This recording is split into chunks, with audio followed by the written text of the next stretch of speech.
De Saint Louis-Marie Grignon de Montfort, traité de la vraie dévotion à la Sainte Vierge, préparation au règne du Christ, suite. Sixième motif. Cette pratique de la dévotion donne une grande liberté intérieure qui est la liberté des enfants de Dieu. Romains 8, 21. Aux personnes qui la pratiquent fidèlement. Car, comme par cette dévotion on se rend esclave de Jésus-Christ en se consacrant tout à lui en cette qualité, ce bon maître, pour récompense de la captivité amoureuse où on se met, premièrement, ôte tout scrupule et crainte servile de l'âme qui n'est capable que de l'étrécir et captiver et embrouiller. Deuxièmement, il élargit le cœur par une sainte confiance en Dieu, le faisant regarder comme son Père. Troisièmement, il lui inspire un amour tendre et filial. Sans m'arrêter à prouver cette vérité par des raisons, je me contente de rapporter un trait d'histoire que j'ai lu dans la vie de mère Agnès de Jésus, religieuse jacobine du couvent de Langeac en Auvergne, et qui mourut en odeur de sainteté au même lieu l'an 1634. N'ayant encore que 7 ans et souffrant de grandes peines d'esprit, elle entendit une voix qui lui dit que, si elle voulait être délivrée de toutes ses peines et être protégée contre tous ses ennemis, elle se fit au plus tôt l'esclave de Jésus et de sa sainte mère. Elle ne fut pas plus tôt de retour à la maison qu'elle se donna tout entière à Jésus et à sa sainte mère en cette qualité, quoiqu'elle ne sût pas auparavant ce que c'était que cette dévotion. Ayant trouvé une chaîne de fer, elle se la mit sur ses reins et la porta jusqu'à sa mort. Et après cette action, toutes ses peines et ses scrupules cessèrent, et elle se trouva dans une grande paix et dilatation de cœur, ce qui l'engagea à enseigner cette dévotion à plusieurs autres qui y ont fait de grands progrès, entre autres à M. Ollier, instituteur du séminaire de Saint-Sulpice, et à plusieurs prêtres et ecclésiastiques du même séminaire. Un jour la Sainte Vierge lui apparut et lui mit au col une chaîne d'or pour lui témoigner la joie qu'elle avait qu'elle se fût faite esclave de son fils et la sienne. Et sainte Cécile, qui accompagnait la Sainte Vierge, lui dit « Heureux ceux qui sont les fidèles esclaves de la Reine du ciel, car ils jouiront de la véritable liberté. » Tibi servire libertas. La liberté, c'est de te servir. Septième motif. Ce qui peut encore nous engager à embrasser cette pratique, ce sont les grands biens qu'on recevra de notre prochain. Car par cette pratique, on exerce envers lui la charité d'une manière éminente, puisqu'on lui donne par les mains de Marie tout ce qu'on a de plus cher, qui est la valeur satisfactoire et impétratoire de toutes ses bonnes œuvres, sans excepter la moindre bonne pensée et la moindre petite souffrance. On consent que tout ce qu'on a acquis et ce qu'on acquérera jusqu'à la mort de satisfaction soit selon la volonté de la Sainte Vierge employé ou à la conversion des pécheurs ou à la délivrance des âmes du purgatoire. N'est-ce pas là aimer son prochain parfaitement? N'est-ce pas là être le véritable disciple de Jésus-Christ qu'on reconnaît par la charité? Jean 13, 35. N'est-ce pas là le moyen de convertir les pécheurs sans crainte de la vanité et de délivrer les âmes du purgatoire sans presque faire rien autre chose que ce que chacun est obligé de faire en son état? Pour connaître l'excellence de ce motif, il faudrait connaître quel bien c'est que de convertir un pécheur ou délivrer une âme du purgatoire. Bien infini qui est plus grand que de créer le ciel et la terre, puisqu'on donne à une âme la possession de Dieu. Quand par cette pratique on ne délivrerait qu'une seule âme du purgatoire en toute sa vie, ou qu'on ne convertirait qu'un seul pécheur, n'en serait-ce pas assez pour engager tout homme vraiment charitable à l'embrasser? Mais il faut remarquer que nos bonnes œuvres, passant par les mains de Marie, reçoivent une augmentation de pureté et par conséquent de mérite et de valeur satisfactoire et impétratoire. C'est pourquoi elles deviennent beaucoup plus capables de soulager les âmes du purgatoire et de convertir les pécheurs que si elles ne passaient pas par les mains virginales et libérales de Marie. Le peu qu'on donne par la Sainte Vierge sans propre volonté et par une charité très désintéressée en vérité devient bien puissant pour fléchir la colère de Dieu et pour attirer sa miséricorde. Et il se trouvera peut-être à la mort qu'une personne bien fidèle à cette pratique aura par ce moyen délivré plusieurs âmes du purgatoire et converti plusieurs pécheurs, quoiqu'elle n'ait fait que des actions de son état assez ordinaire. Quelle joie à son jugement, quelle gloire dans l'éternité. Huitième motif. Enfin, ce qui nous engage plus puissamment en quelque manière à cette dévotion à la très sainte Vierge, c'est que c'est un moyen admirable pour persévérer dans la vertu et être fidèle. Car d'où vient est-ce que la plupart des conversions des pécheurs ne sont pas durables? D'où vient est-ce qu'on retombe si aisément dans le péché? D'où vient est-ce que la plupart des justes, au lieu d'avancer de vertu en vertu et d'acquérir de nouvelles grâces, perdent souvent le peu de vertu et de grâce qu'ils ont? Ce malheur vient, comme j'ai montré ci-devant, de ce que l'homme étant si corrompu, si faible et si inconstant, se fie à lui-même, s'appuie sur ses propres forces et se croit capable de garder le trésor de ses grâces, de ses vertus et mérites. Par cette dévotion, on confie à la Sainte Vierge qui est fidèle tout ce qu'on possède. On la prend pour la dépositaire universelle de tous ses biens de nature et de grâce. C'est à sa fidélité que l'on se fie, c'est sur sa puissance que l'on s'appuie, c'est sur sa miséricorde et sa charité que l'on se fonde, afin qu'elle conserve et augmente nos vertus et mérites, malgré le diable, le monde et la chair, qui font leurs efforts pour nous les enlever. On lui dit, comme un bon enfant à sa mère et un fidèle serviteur à sa maîtresse, « Depositum custodi » j'ai gardé le bon dépôt. 1 Timothée 6,20. Ma bonne mère et maîtresse, je reconnais que j'ai jusqu'ici plus reçu de grâce de Dieu par votre intercession que je ne mérite, et que ma funeste expérience m'apprend que je porte ce trésor en un vaisseau très fragile, et que je suis trop faible et trop misérable pour les conserver en moi-même.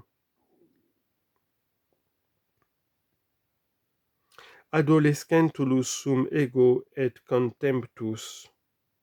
Psaume 118, verset 141. De grâce, recevez en dépôt tout ce que je possède, et me le conservez par votre fidélité et votre puissance. Si vous me gardez, je ne perdrai rien, si vous me soutenez, je ne tomberai point, si vous me protégez, je suis à couvert de mes ennemis. C'est ce que dit saint Bernard en termes formels pour nous inspirer cette pratique. Lorsqu'elle vous soutient, vous ne tombez point, lorsqu'elle vous protège, vous ne craignez point, lorsqu'elle vous conduit, vous ne vous fatiguez point, lorsqu'elle vous est favorable, vous arrivez jusqu'au port du salut.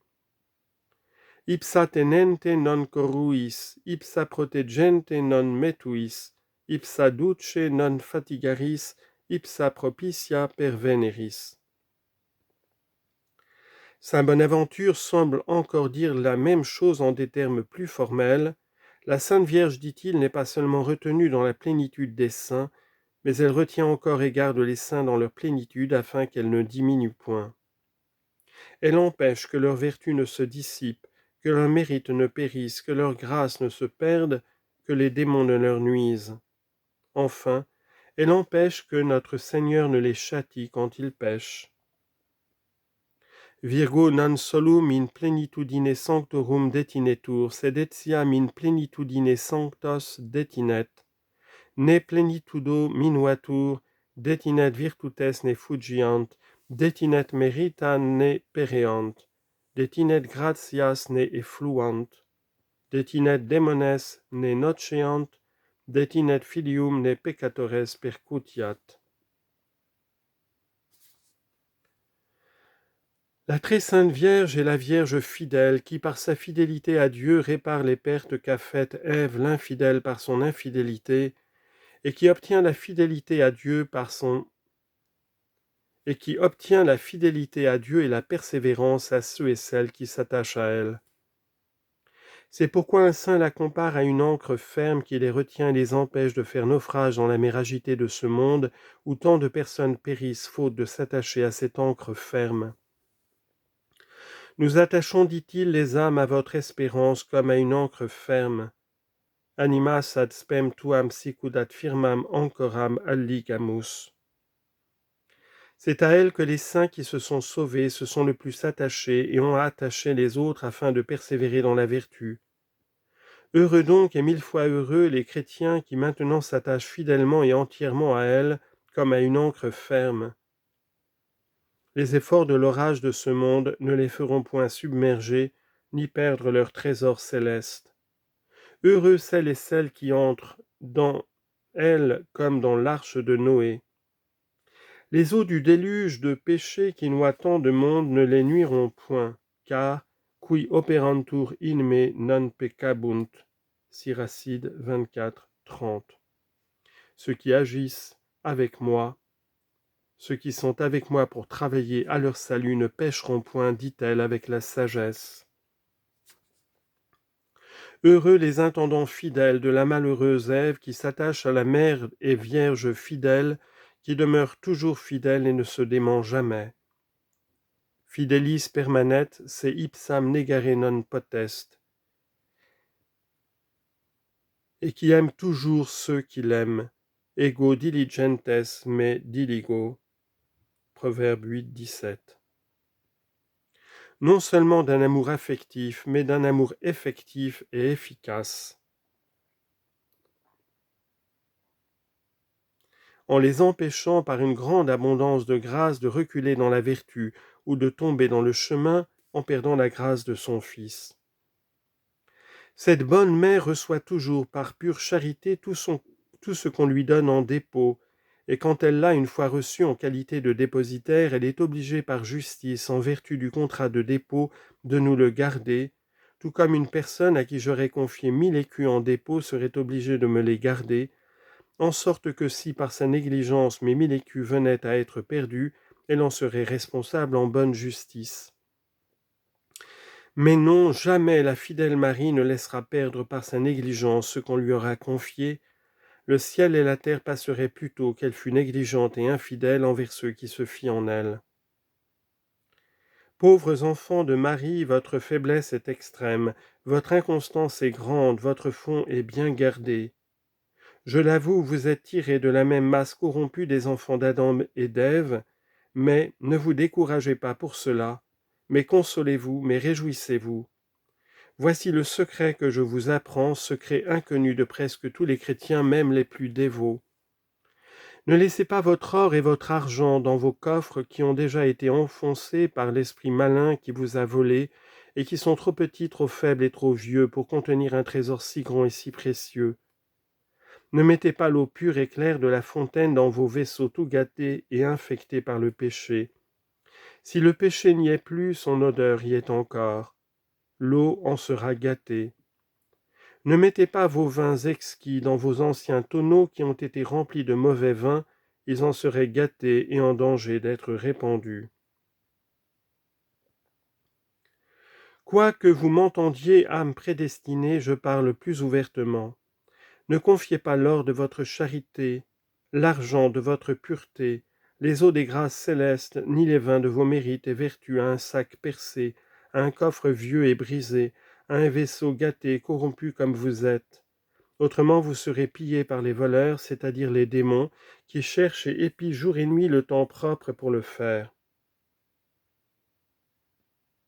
Autrement vous gâterez par votre mauvaise odeur d'amour de vous-même, de confiance en vous-même et de propre volonté tout ce que Dieu vous donne de plus pur.